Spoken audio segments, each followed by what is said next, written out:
Good morning, everyone. It's great to see you. I know it's a little bit early in the morning. Uh, Welcome to the Impact Den. Den stands for Develop, Engage, Network. So our purpose this morning is to listen to our presenter and the ideas that she will share with us and develop, engage, and network in our careers. The Impact Den is sponsored by the Women in Business Impact Lab, which is a group of professors here at UVU, and we partner with community organizations and businesses to advance women in their careers in the business world. So let me tell you a little bit about our speaker this morning. Jenney Rees is the senior advisor for Senator Curtis and the former chief executive officer at Rev Road. And she also previously served as a cabinet member for Spencer Cox when she was executive director of government operations. Public service also includes acting as mayor of Cedar Hills, Utah. And in the private sector, Jenney was chief of staff for MediConnect Global, a healthcare information technology company, in 2012. And she also held the position of Director of Training for Advanced MD, which was the first completely web-based medical practice management system. Jenney is a diehard optimist, podcast junkie, and advocate for entrepreneurs and women in technology. And today she's going to talk about Break the Glass Ceiling, Women Leading with Empathy and Action. So please welcome Jenney.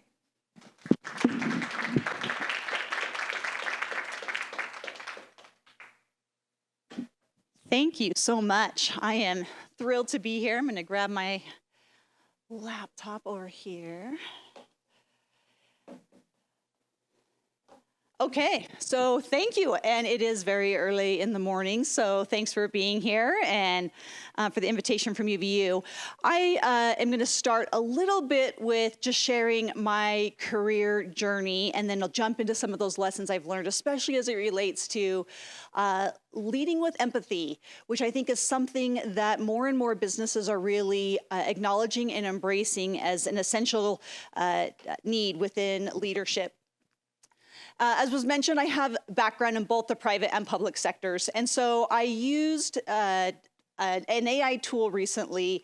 I put my resume in there and I talked just about some of my career journey, and I asked it to create an image of what my career journey looks like based on all that information. And it was pretty accurate. It showed me this, which is exactly how it feels sometimes like my life has gone. Just twists and turns and things that I never expected, which has been really positive, and I want to come back to that in just a minute. But just to go over some of those experiences, as was mentioned, I started my professional career with a startup company here in Utah, a technology company that was formed in 1999 in, like all great startup companies, in the basement of someone's house with a loan from dad. And as was mentioned, this was the very first completely web-based practice management system for physicians. And in 1999 and 2000, most doctors still were doing everything on paper. It's also right around the Y2K scare, where we were assured that at 2000, all the computers were going to shut down. Nothing was going to work anymore. Fortunately, that didn't happen. But we were really limited and had to really focus on bigger cities where there was internet access. We had an amazing CEO. I think she's presented here a few times, Amy Rees Anderson, who had this vision. We were in our 20s. We were babies as we founded and started this company. But she had this vision of really enabling physicians to be able to see patients in multiple locations and have access to their data, no matter where they were, instead of having to go to the office and pull paper charts or having to call another office to figure out what your schedule was. So we launched this product, again, in the early days of the internet. Later on, it added an electronic health record. I'm sure most of you are probably very familiar. Most of your physicians now use electronic health records. Today, Advanced MD is still up and going. It's located here in Utah. They serve over 40,000 practitioners, which is a great jump from the 5 that we started with, and have over 13,000 practice locations across the country that are utilizing this software. It was eventually acquired. It's been acquired actually a few times. It was acquired by ADP when I was there, later sold to Global Payments for $700 million, and still going strong. Global Payments has hired an investment bank to advise on another sell and is looking to sell for around $3 billion. So healthcare technology is probably not a surprise that it is an evolving field, a very necessary field. And it was really fun to see how this company has grown, again, from an idea in someone's basement to where it is today. From there, I moved on to MediConnect Global, another startup company here in Utah with the same CEO. And this was a medical record retrieval company that was focused on pulling medical records for the life and legal industry. So if you have ever had a life insurance application, oftentimes they need to see all of your medical data so they can determine if you're insurable or not. So we would go obtain those records for them. But after some time, we started realizing that in order to take off and expand, we were going to need to expand our customer base. So we added Medicare Advantage plans as one of our customers. And they had this tremendous need where they were doing a type of medical coding called HCC coding, because their reimbursements from Medicare were based on the health or the illness of a patient. So they were retrieving hundreds of medical records on about every other month basis. So we brought on a few large health insurance clients, so developed a brand new system to handle their coding needs for them. With that, it became our fastest growing, or fastest revenue generating division of the company.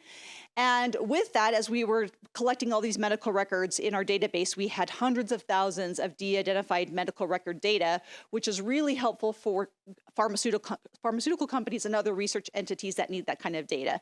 So in 2011, we sold that company for $348 million to Verisk Analytics, which is located in Lehi. It is still, to this day, the largest acquisition of a female-led company in Utah. So it's, again, another opportunity to take this company from the very beginning stages and to grow it. So after that, in 2011, I was expecting my last child, and I decided, well, with the sale of this company, I have an opportunity to take a step back and spend some time with my kids and be home. And that lasted for about a month before I decided I needed to do something. And I had this crazy idea when my youngest was born, and she was 13 days old. So I don't think I was thinking clearly, but I thought to myself, I should run for office. This is a great idea. So I took my little 2-week-old baby down to the city office, and I submitted my name to run for city council. And after that, I strapped her to my chest, and we went knocking on doors. And it's a great campaign technique if you ever decide to run for office. When you have this cute little baby attached to your chest, nobody wants to yell at you. And I credit her with winning that election. So I served 6 years on city council, and then I served a term as mayor in Cedar Hills. Are you all familiar with Cedar Hills? You know where that's at, North Utah County, not far from here. In 2021, I was asked by Governor Cox when he was elected to join his team leading the now Department of Government Operations. At the time, it was 3 different agencies, and he brought me on specifically to merge those 3 agencies into one new agency that was called Government Operations. As you can see from this photo, right in smack in the middle of COVID. So he brought me on again to consolidate 3 agencies. It was administrative services, technology services, and human resource management. And the reason why he wanted these consolidated is these 3 agencies were supplying and providing services to all other state entities, but they didn't talk to each other very well. So lots of silos, lots of inefficiencies, tremendous amounts of opportunities that were wasted to really do things more efficient. I tell people now that we were doing government efficiency before that was a cool thing to do, but it was 9 divisions, 1,300 employees, and I had 6 months to consolidate them. So that was a whirlwind job, and I'm going to come back to that as well, but a great opportunity to lead at the state.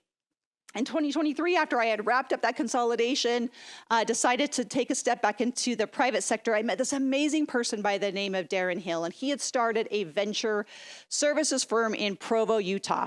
And venture services is a little bit different from venture capital. Are you all familiar with venture capital? Pretty standard. Companies invest money into startups to help them grow. And he had this amazing vision that we were going to do things a little bit differently, that what entrepreneurs, why they could easily, most of the time, easily get access to capital, what they really needed was experienced entrepreneurs that could help guide them, who knew the pitfalls, who knew go-to-market strategy, who knew what to avoid, who knew how to protect your cap table, who knew how to help you determine what your product market fit was, et cetera. So he had built this company to provide human capital to startups across the country. With RevRoad, it is considered a lot of people will call it an accelerator or an incubator because of the services component of it. But recently just wrapped up Fund 1. So started in 2017. Most venture firms, when they start a fund, it's a 10-year fund, and they will actively invest for about 6 to 7 years. And then for the remaining 3 to 4 years, they will go into harvest mode, where they're really now trying to focus on helping those companies exit, which is what RevRoad decided to do. So we just wrapped up Fund 1, and I just transitioned out of that role very recently. Our former chief marketing officer is also here, so I got to work with Christine Woodfelt as she helped with that transition as well. But it was just this phenomenal opportunity to be with founders in Utah and across the country every single day, helping them make their dreams come true. Knowing that 9 out of 10 of them are not going to make it. Did you know that statistic? 9 out of 10 startups fail. So just jumping in and seeing what we could turn that around. So over that period of time, RevRoad, this is from Crunchbase, it's slightly off, but it has made 78 investments into startup companies across the United States, and has realized several million in value, and will continue to do so over the next 5 to 6 years as it helps those companies transition. So with RevRoad wrapping up their Fund 1, I just started a new job yesterday as a senior advisor to Senator Curtis. And I have a picture, starting off on this brand new path, going back to that very first picture that I showed you of all of the opportunities. So with that, how many people in here are college students? Okay, wonderful. How many people in here feel a little bit stressed that they have no idea what they're going to do with their life? I share all this with you in that original image just to tell you the same thing that I tell my adult children, which is I'm going to be 50 in a couple of months, and I still don't know what I want to be when I grow up. So don't be afraid that you don't have your entire life figured out, because often what's going to happen is as you're progressing on your path, as you are taking advantage of opportunities that come your way, new opportunities are going to come up, and you're going to have opportunities to find things that you didn't realize you were interested in, or you may realize that something that you thought you loved is not something that you love. And so being able to seize those moments will help you in that journey, and open doors that you never expected. And those have been often life-changing opportunities for me. I want to take a step back for a second, though, and talk about some of the lessons that I've learned along the way. And specifically, I'm going to start here with my race for city council. Unfortunately, again, going back to that 2-week-old baby brain, I did not take any pictures of when I was campaigning the first time. So I have these pictures of my cute youngest, who is now a teenager, helping me campaign when I was running for mayor. Again, I give her all the credit, because can you be mad at that face? It was awesome, just putting flyers on doors with her, and she loved it. It's her whole life has been involved in politics. But when I ran for city council, it was a tumultuous time for Cedar Hills. Cedar Hills is not that big. It's 2 square miles, about 10,000 residents. You would not think that there would be a significant amount of drama in a city that small, and you would be wrong. It was crazy. And I had no idea when I was stepping into it.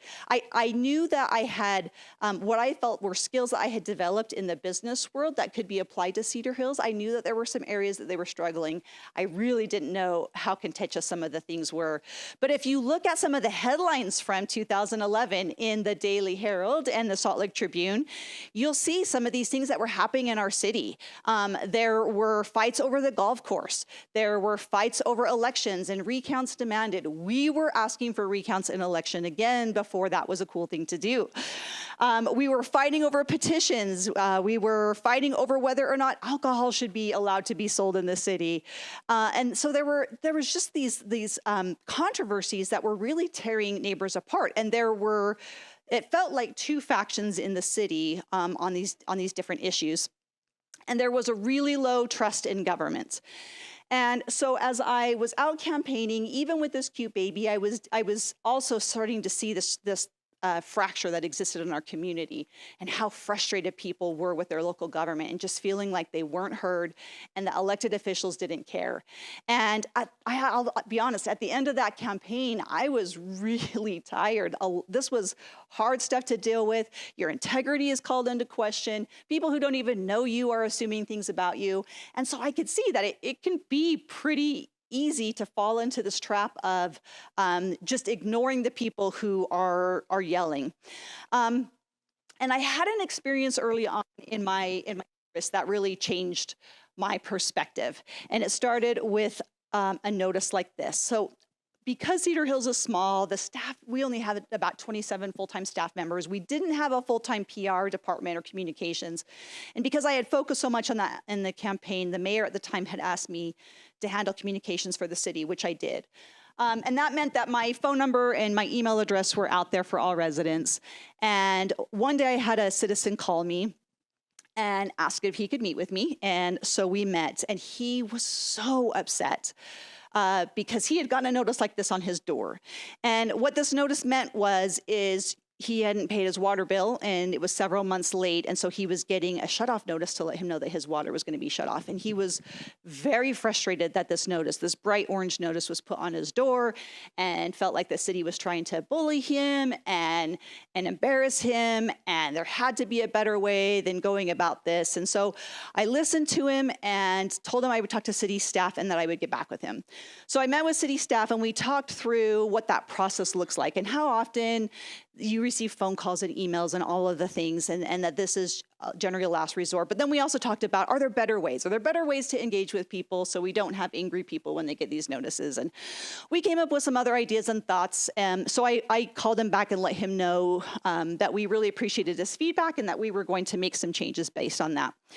So he called me again a few weeks later and asked if we could talk on the phone. And I said yes, and I was nervous because he had just yelled at me so much the last time, and that's never fun. And this time was a very different conversation. So he was much calmer and very gracious and expressed gratitude for taking the time to listen. And then he just shared with me some of the challenges that his family had been going through, and mainly that they had a child who had been struggling for several years with addiction. And they had spent a considerable amount of time and resources trying to help their child overcome this. And Cedar Hills is kind of in a higher socioeconomic area. You know, we were neighbors with Alpine and Highland, and all of our kids go to Lone Peak, and people don't like to talk about those challenges that exist. And so they were trying to both keep other people from knowing about it while also trying to help their child. And they had gone into debt. They had taken a loan out against their house to put their child in rehab, and had gone through the cycle for a long period of time. And very recently, they got the call that they had been dreading, which was that their child had overdosed and had not survived. And so now, after years of going through this, they've lost their child, and they're struggling with that and struggling to pay back the debt that they had received, and obviously had fallen behind on their city water bill. And he expressed to me that day that he came home and he saw this bright orange notice on his door, what he felt in that moment was this was just another reminder to his neighbors that he was failing as a father and as a provider for his family. And it just pierced my heart, because obviously when we put this on the door, we had no idea what was happening in his personal life, right? It was just, you're late and we got to get you caught up. And obviously there's a story behind this. There's a human behind this. There's loss and struggle behind this that we weren't aware of. And it was an eye-opening opportunity for me to realize that if I was really going to be great at my job as an elected official, then I had to realize that the people I represented were that. They were people with real experiences and real challenges that I needed to really understand if I was going to be effective in my role in trying to represent them. And so over my career, both in the private and public sectors, I feel like there are 4 lessons that I have learned that I just want to share with you. The first one is being that you have to take the opportunity to listen to the people that you're working with.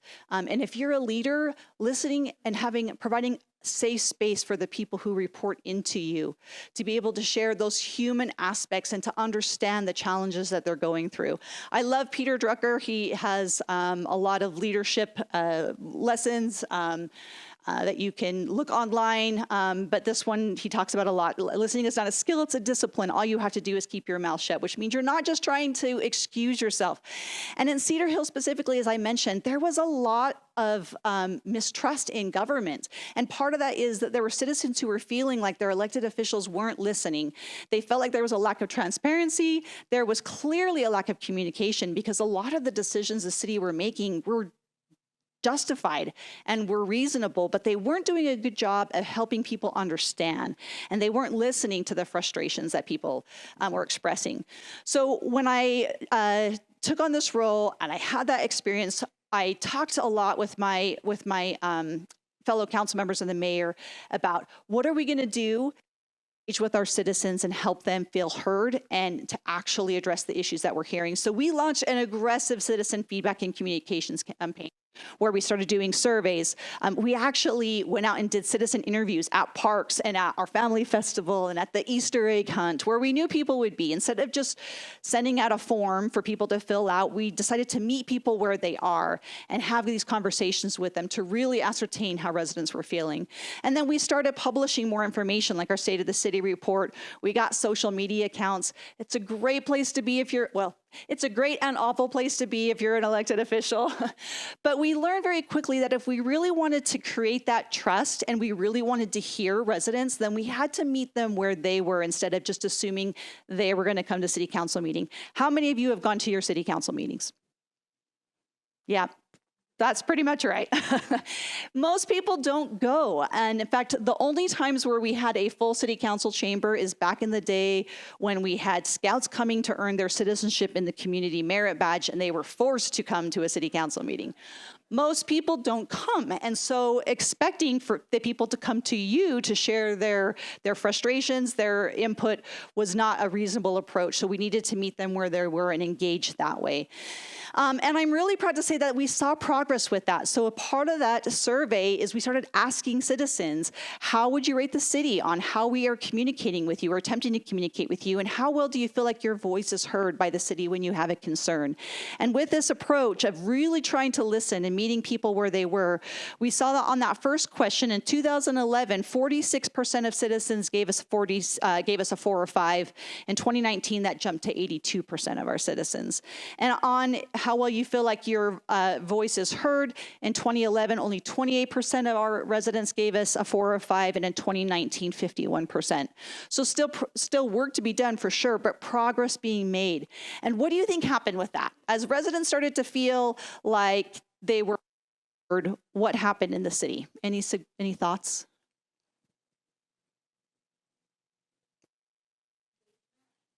Definitely. We had more people who were willing to engage because they felt like it would actually make a difference. Yes. Anything else?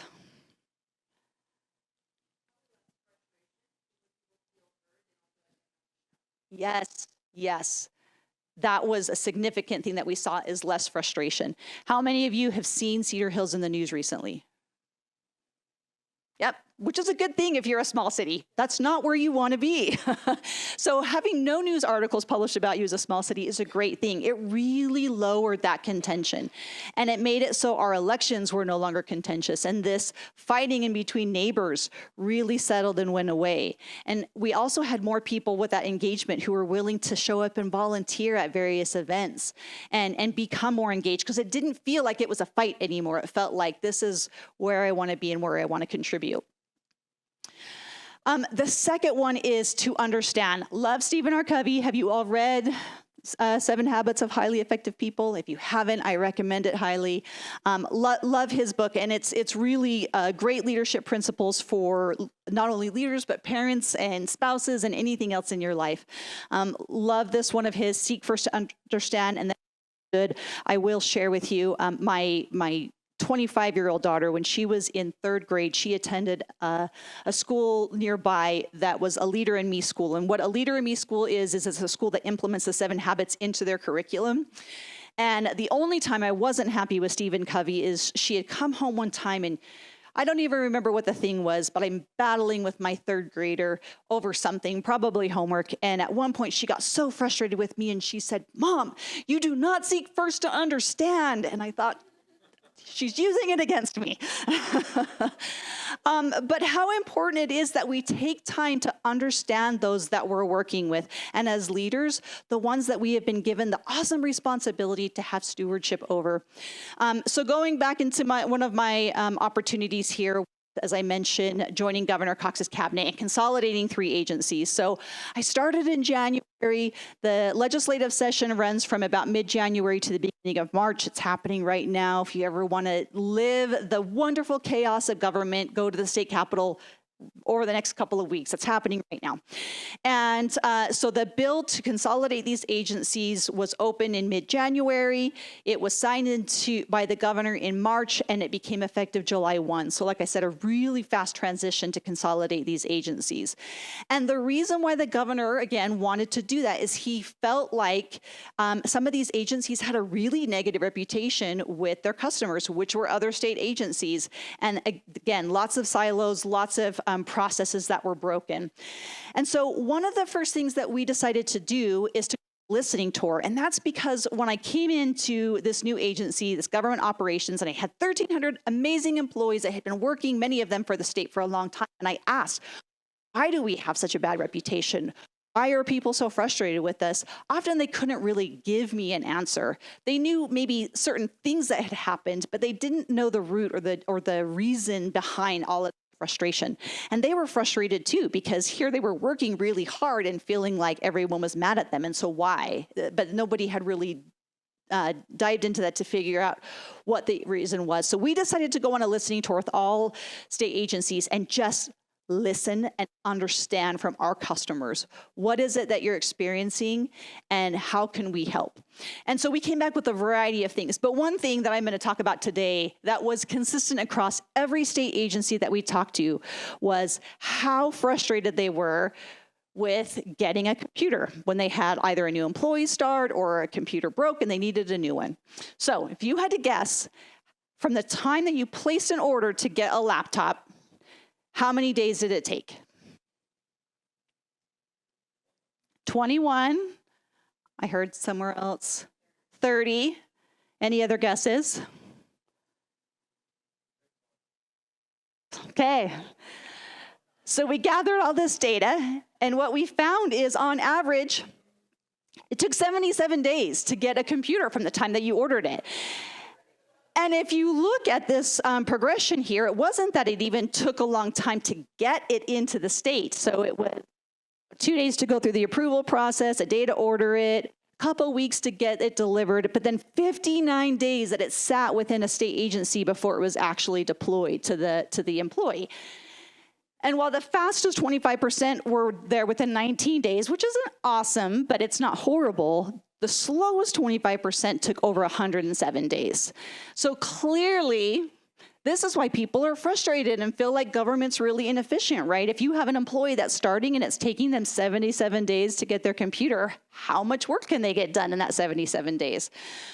So again, we had to keep digging to understand what was causing this. Why was it taking so long to get a laptop out to people? And so we worked with the Office of the Legislative Auditor General to do this in-depth mapping analysis of what did the process look like. And so we met with people throughout the agency to map it out. And this is what that looks like. In order to get a computer. This is the approval and deployment process. And if this is the state experience of the federal government now, right? So this was the process of what it looked like. And clearly, there were so many things wrong with this process. So we decided, how do we speed this up? What are we going to have to do in order to make this better? So we started asking ourselves some questions of ways that we could improve this process. So we needed to, first of all, differentiate between high and low risk items. I will be the first to acknowledge that governments collect a lot of sensitive data about citizens. And so you want to be careful what you're allowed to the network. And how that data is being accessed and used. And so we started by what is a low risk item. If somebody wants to buy speakers or a mouse, probably they should just be able to do it. They don't need to go through the technology services agency. If they want to actually buy something that's going to connect to the network, we need to have a little bit more visibility there. Does it store or transmit protected data? Does it have any compatibility issues? And then we looked at ways to reduce those steps. So one of the things we thought of is, can we have an approved whitelist of items that we can just tell agencies, we've already vetted these are safe. If you're going to buy one of these, you can just do it on your own, and then we can help you get it set up. Can we have inventory already available on site so that way we can deliver it? Employee starts. Sorry, am I doing something wrong here? Okay. Also, utilizing technology to image laptops remotely instead of having it come to technology services first, and then having an image, and then deploying it to the employee. We can utilize new improved technology just to image it remotely. Or even utilizing technology now that allows computers to be auto-imaged as soon as it connects to the network, and having that already built out. So we remapped out what the process should look like. And this was our goal of combining our technology procurement with our procurement agency, who really specializes in all things procurement, and figuring out what things can agencies just do by themselves without us, what things do they need to do with us, and if they need to do it with us, how do we shorten that step? And with that, the goal was, if we can map this out and build this out, we can improve that delivery from 77 days to 3. So again, just taking the time to go understand your customer, understand the pain points, and then understand why it's a pain, and trying to improve and fix it that way. So some of the outcomes that we had were obviously improved customer experience and customer service score. So as we were continuing to survey and ask our customers, what do you think about us? How are we working? It was really empowering and helpful to especially our employees to be able to see some of this feedback that came back, that they're having positive experiences, our numerous contacts were always professional, that they're helping agencies eliminate technical debt, et cetera. And so just taking the time, again, to go sit with the customer, and not even just send out the survey and hope that someone's going to fill it out. How many of you love filling out all the surveys that you get all the time from agencies, right? We get bombarded with them, and so most of us just tune it out now. And so it wasn't just sending a form and hoping people are going to fill it out and then using that to build our response, but actually going and sitting with our customer to understand. Most of the time, especially nowadays when we're all bombarded with surveys, people will generally respond when they're really angry, right? If they're happy with the status quo, often they just feel like they don't have time for that. So sitting with customers also allowed us to figure out the things that we were doing really well that we needed to either make sure that we didn't touch or that we could improve upon. The next lesson was to challenge your assumptions. Love this quote from Albert Einstein: in order to understand ourselves, others, and the world around us, we need to be able to change and adapt our perspectives. If I asked you just off the top of your head, what's wrong with this map? What's wrong with it? It's upside down. Can you read all of the countries and landmarks? So the letters are fine, right? Is everything in the right spot? So why do we automatically say, this is wrong, it's upside down. It's not what we're used to, right? Our perception when you see a map is that it's going to look like this. This is how we have been taught to view. And so when we see something that looks different, that looks not the way we're used to seeing it, our initial reaction, our gut reaction is often it's wrong, or there's something off about this. But really, it's just shifting it just slightly, where it gives you a different perspective or a different view from how you're used to seeing things. And perspective is so important. And one of the best things that you can do as a leader is to make sure that you're surrounding yourself with other leaders who challenge your perspective, and take the time to be willing to listen to them. Have any of you read Team of Rivals? It's a great book about Abraham Lincoln and how he built his cabinet. And some of the cabinet members that he had were people who ran against him in the election for president. What he knew and what he did really well is he brought those people to the table and allowed them to challenge and debate, and sometimes debate forcefully. And then at the end of the day, while he knew that he had the last word, he had to make the decision, he was better informed and able to do that because his perspectives and the perspectives of those around him were constantly being challenged by people who saw things a little bit differently and who weren't afraid to speak up and to express that difference. So if I asked you, why do most startups fail? I told you earlier, the statistic is that 9 out of 10 startups are going to fail. What do you think some of the reasons for that are? Because that's a lot. That's a high number. Any thoughts? Yeah. Okay. People aren't used to different. That's right. They don't have the right resources. It's not easy starting up a business, as you know, Sydney. It's a lot of work. Anything else? Yes. They didn't listen to their customers. Yes. Sorry, I have back here. Yes. Exactly. So being able to adapt. When I was in, early 2000s, when I was at MetaConnect, I had this awesome device that was strapped to my waist all the time called a BlackBerry. I don't know how many of you are using a BlackBerry nowadays. Loved that thing when 2004, I don't remember when it was, but I loved it. And then this new device came around called an iPhone. And the leaders at BlackBerry refused to adapt and to change because they were convinced that nobody would ever want to give up their physical keyboard. And what happened to BlackBerry? Right? They weren't listening. They weren't adapting to this change because they were so determined that they understood exactly what their customers were going to do, and they failed on that approach. So if you look at this, why most companies fail, why most startups fail, it is most of the time product market fit. And so entrepreneurs can fall into this challenge that we're all guilty of, which is not being willing to challenge what we think we already know. So when you're going to start this great business, who are the first people talk to about your business idea or even ask for money from? Your friends, family, fools. That's right. Your friends and family, and they love you. How many times is your mom going to tell you that's a horrible idea? No, she's going to tell you you're so smart. Go do this. Go conquer the world. So you talk to your friends and your family, and you get stuck in this silo or this vacuum of people who love you and want to support you and want to cheer you on and don't tell you the things that you don't want to hear. And maybe they just don't know them as well. And so oftentimes founders will start down this journey of deciding they've got a product, they've got something that's going to change the world, but they haven't spent time going to talk to their customers and being willing to adapt when they're hearing different feedback. And so one of the things that we challenged our founders at Rev Road all the time was go do customer validation work.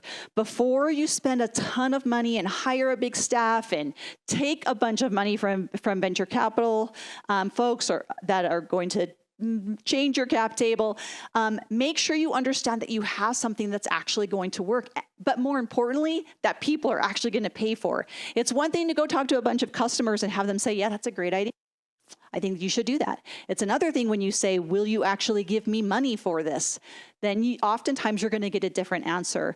So we really encourage our founders, continual customer develop. Go understand what your customers want. Will they be willing to pay this? And it can't stop because technology is continually evolving. Your customers are evolving. The opportunities are constantly changing. And so continuing to have this customer validation, make sure that you are speaking to understand and seeking different perspectives to make sure that you've got something that's going to be successful.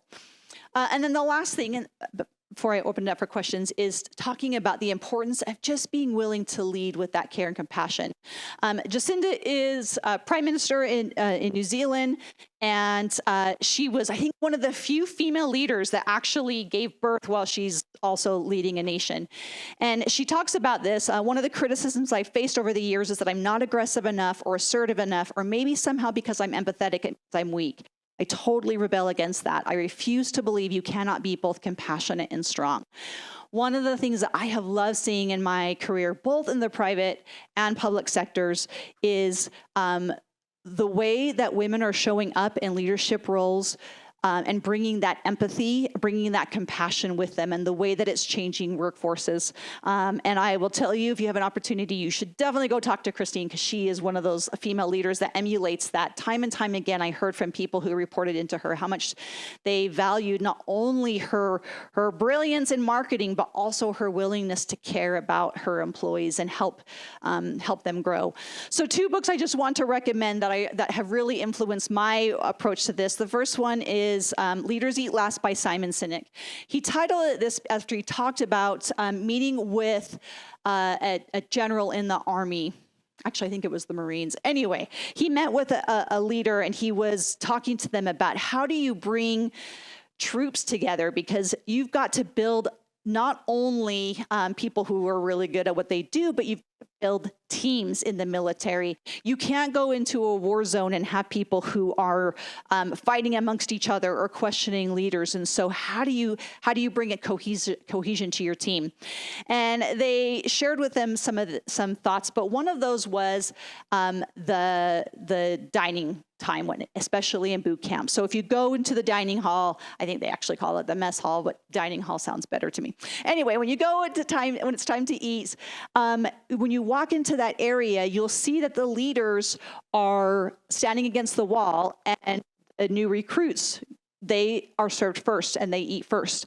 And when Simon Sinek asked him why that was the case, the general said, the message that we're trying to convey to the people within our troops is that we are always watching out for them, and we're going to take care of them. So we're going to make sure that they are fed before we eat, because leaders eat last. And it was a visual demonstration to those people on their team that, yes, I'm your commanding officer.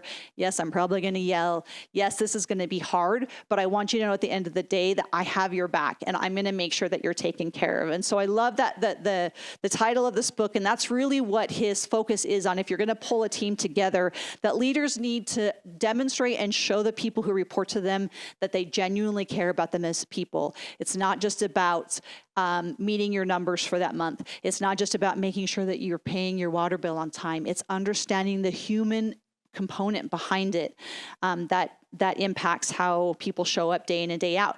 And they will show up if they feel and they understand that their leaders care about them.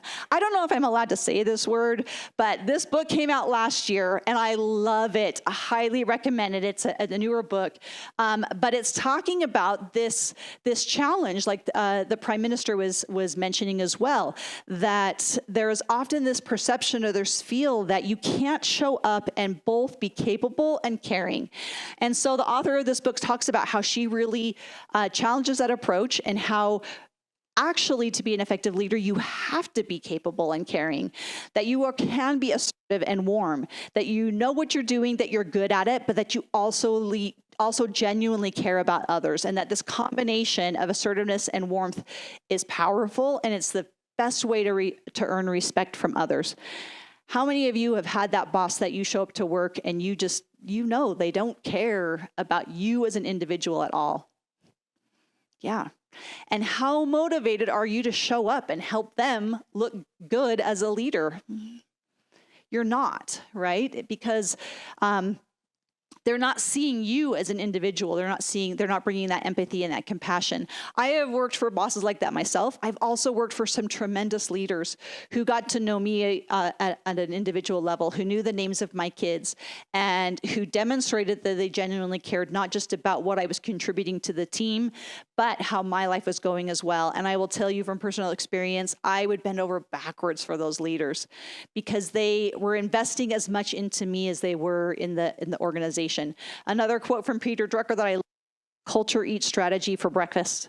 I firmly believe that you can have the most amazing strategies in business, but if your culture stinks, you will never achieve them because the people that are showing up for you are not going to show up for you. The people that you need to get that job done are not going to do it the way that it needs to be done. Another, Simon Sinek, he talks about that leader is not about being in charge, it's about caring for those in your charge. And so having that mindset of service style leadership or stewardness is really important in leadership. Oh, that's what I'm doing. Okay. I'll turn it this way, so hopefully I'm not touching that anymore.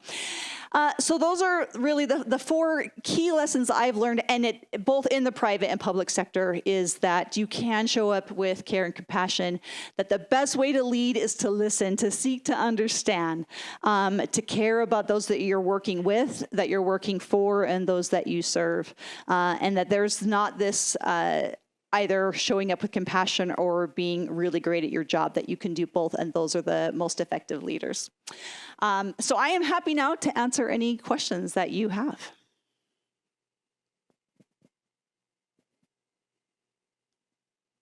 Yes. Yeah. So the question was, can I speak about my own journey into leadership? And often you feel like you have to be heard instead of just in order to be taken seriously. One of the great things about starting in the startup or the entrepreneurial world is that everybody has to do all the things, right? You've got 5 employees on your team. You are the chief whatever officer, and you're the one who takes the trash out at the end of the day, because that's how startups work. You do all the things. But what I learned in those opportunities as well is that you can't be yes, your voice needs to be heard and you need to speak up. Again, take the time to listen, because there's nothing worse than having someone speak up and you know from what they're saying is they have no idea what they're talking about, or they didn't take the time to listen to what I was saying first. They just want to be heard. So from my experience, it was number one, being willing to do what was needed, to show up in a way that those that I was working with or working for knew that I didn't see that something was beneath me or I was unwilling to do. I was willing to show up however it was needed, and that I wasn't afraid to express my opinion. But I always wanted to make sure that I started it with seeking to understand first and then sharing what those thoughts are. So I wouldn't get into this mindset of I have to speak for so many minutes from every meeting. Make sure you're contributing, but make sure that you're doing so in such a way that you feel like it's informed and validating what you're hearing, and people are more inclined to listen if they feel like they were heard first. Yes. Oh yeah, there's no such thing. I love that question about work-life balance, because I don't know that there really is ever a balance. What I try to do is figure out what works for me and for my family. And every family is different and every family is unique. And so I'm always even hesitant to share, like, these are the ways that you do it, because what worked for me might not work for somebody else. In my time as an elected official, especially when I had my little ones, one of the things that I did, which at the time they didn't always love, but I'm so glad now that I did, is I brought my kids with me to a lot of things. One of the things that I think that we have embraced more from after COVID is this recognition that people have personal lives in addition to work lives, right? Like before, you didn't, a lot of times you didn't have an opportunity to work remotely. And if you did, you know, your kids were in the other room, and if they dared walk in, you're doing the mom like, on their computer, and you don't want them to make a noise, and dogs have to be in the basement or whatever. And we tended to accept that those things happen in the home, and it's okay, and it's not a negative thing. So as balance, I have tried to include my family in the things I'm doing in my professional life. My children, for the 9 years I was in city government, they complained often that they were in the parade throwing the candy instead of receiving the candy.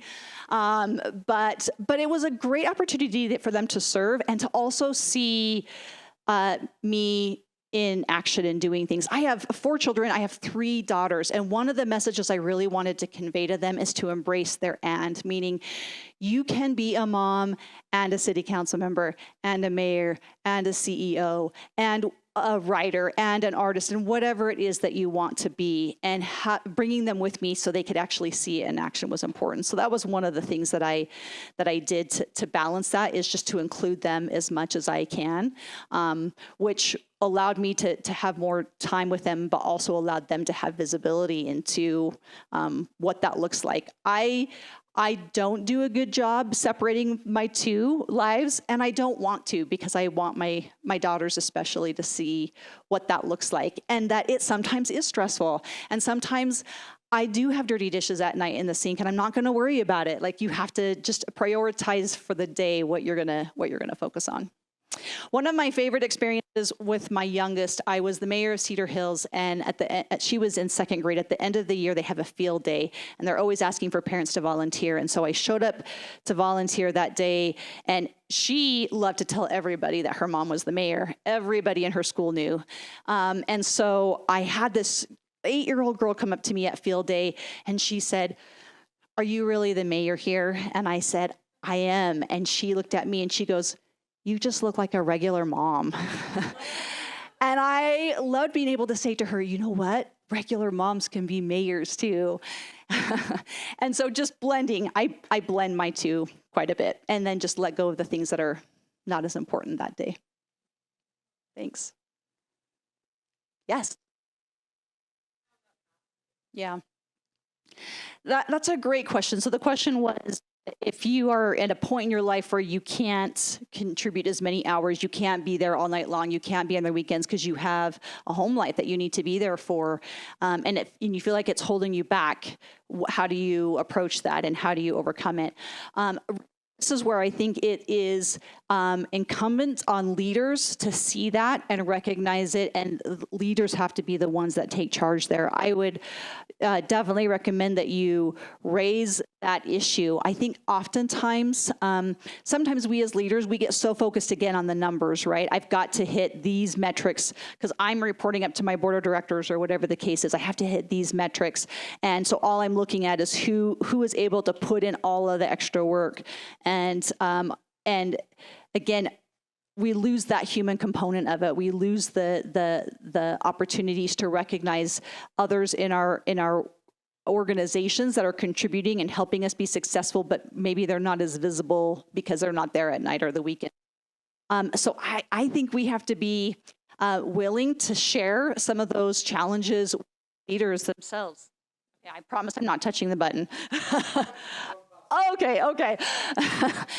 We have to be willing to and say, I feel like my contribution, because I can't be here more on the weekends, but let me demonstrate to you. Don't be afraid to share your accomplishments, how you're contributing. We're afraid it's boasting if we are going to our supervisors or our leaders to say, let me show you the amazing things that I've done for the organization. Let me show you what I've contributed. It doesn't matter if it's after hours or on the weekends. Let me show you how I'm showing up. Women are often really willing to advocate for yourself and say, this is my plan with this organization. This is where I want to be in 2 years. I want to be at this level or have this job or in this department or whatever that looks like. Here's organization achieve it. So It's going to be on us to expose that in ourselves and show what we're contributing. But it's hard. I mean, some of it too is just also recognizing that there may be times where we're choosing a different path for a period of time, and maybe there's a different organization or leader that would be better for us in those moments. Any other questions? Yes. So oftentimes it is or external, but oftentimes it is internal. There is this amazing statistic I should have brought out. I can, if anyone's interested, but it talks about when women will apply for a role versus men apply. And so what the statistic shows is when a company has listed, here are the requirements for the job, women will tend to apply for it if they meet 95% or more of those requirements, where men will tend to apply for that same role if they meet around 65% of those requirements. So sometimes we're automatically self-selecting ourselves out by feeling, I don't meet the requirements, I'm not even going to try. One of the things that we really advocated at the state when that data came to us, are you all familiar with there's the Women's Leadership Institute and also the Dr. Madsen, I can't remember the name of her group. Boulder Way Forward, yes, thank you. They've done a lot of research and data specifically on women in Utah, and it's women in government, it's women in the private sector, women in leadership roles, women in all sorts of things. And one of the things that they pointed out, that statistic, and they encouraged us at the state, when we are posting a job, to really limit the requirements to the absolute necessities. Oftentimes as employers, we feel like it looks better if we have 25 requirements, and they're really not requirements. So limit those down to fewer, because we would actually broaden our pool of candidates.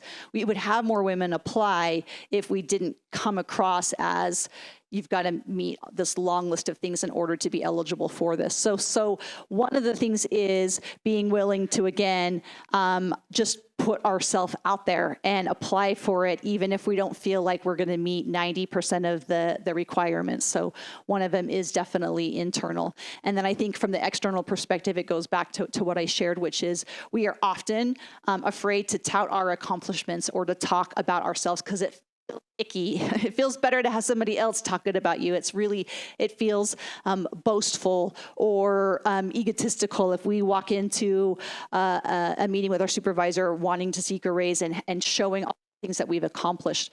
But it's one of the things that leaders do, is they're willing to advocate for themselves and for those that they are leading as well. So being willing to, in a confident way, demonstrate and talk about the value that you're bringing to an organization. But we have to not self-select ourselves out from the very beginning. Yep, great question. And organizations like UVU and the other ones in Utah that are just trying to bring some awareness, I think, are huge. One other thing I'm actually going to mention is networking. I cannot overemphasize the value of having a strong network has had on my career, because often it's the people in my network that have opened up doors to other people and opportunities for me. So take opportunities such as this to really strengthen and build your network. One of the things I really love about Utah is how many organizations there are to do that. So obviously the Impact Lab here. If you're interested in the public sector, there are groups such as Real Women Run that provide resources and access to donors and such specifically for female candidates. There are groups like the Women Leadership Institute that Pat Jones runs in Salt Lake that are helping women advance in their careers through education, but also there are a lot of organizations here who are really trying to be much more intentional about providing spaces for women to connect with other leaders throughout Utah.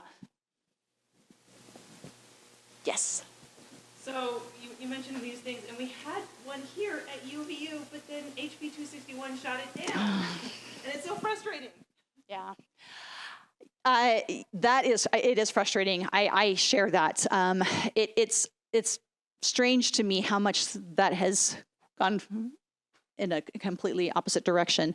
And so I think it's probably going to have to be other groups that are willing to pick that up, where a lot of the universities or publicly funded organizations aren't able to anymore. I agree. It's disappointing. Nothing stays the same in the world of politics, right? So possibly, but I do think anything that's going to be sustainable is going to probably have to happen at the private sector world, where they just have more flexibility with things like that. Sorry, I saw another hand.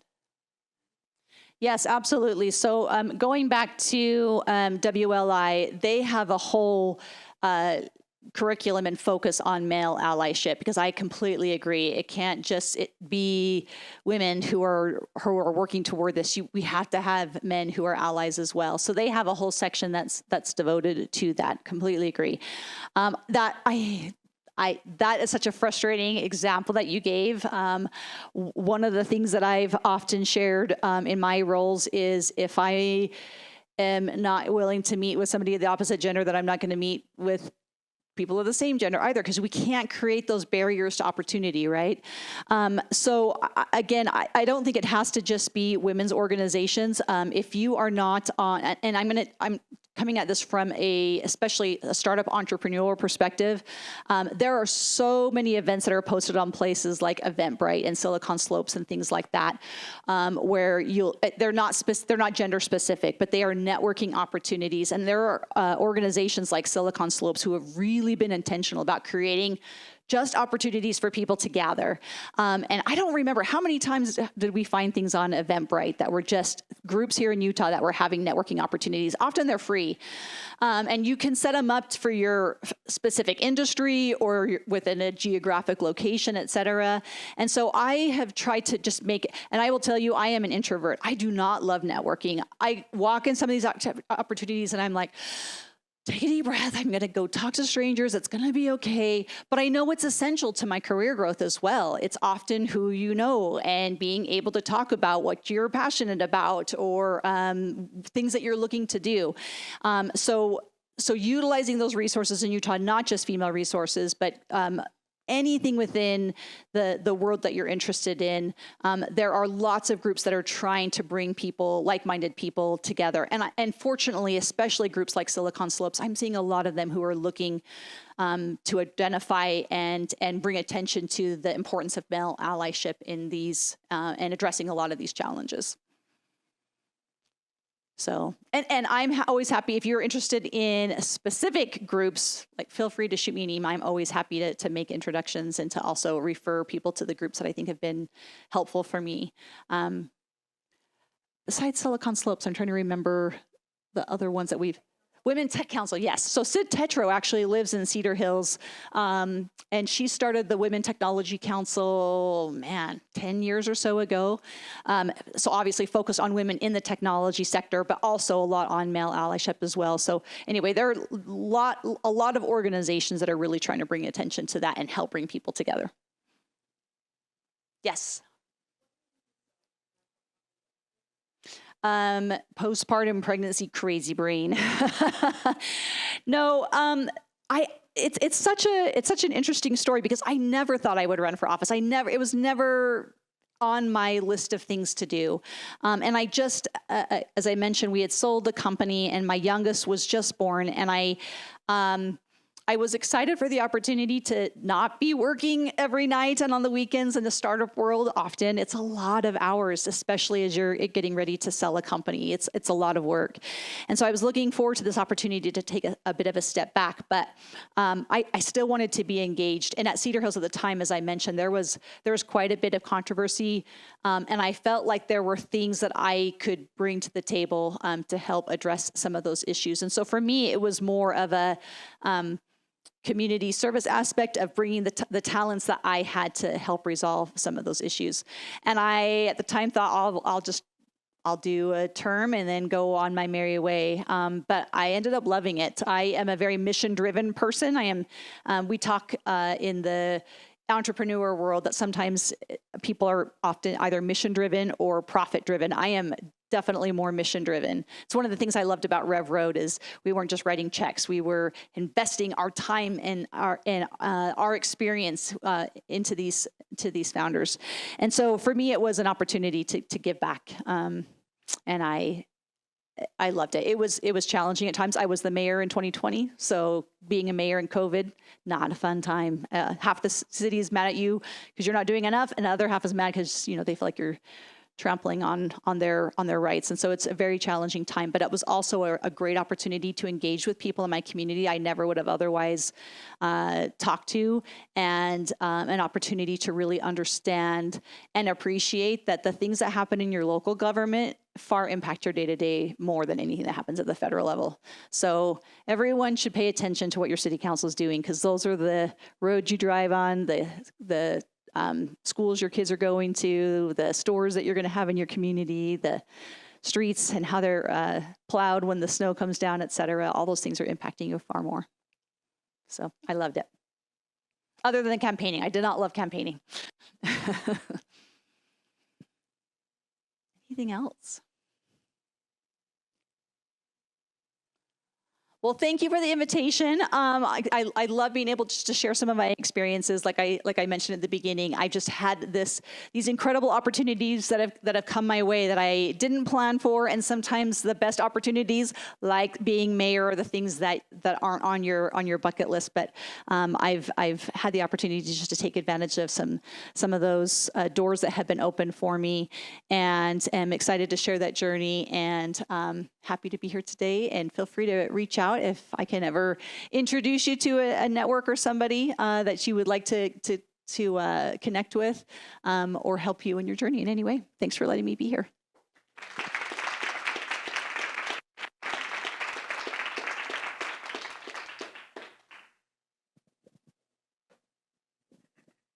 Thank you, Jenney. We really appreciate those insights and real life examples. Those were very compelling. And learning more about networking, communication, problem solving, critical thinking, very, very helpful. Thank you also for your questions and insights and participating with us this morning.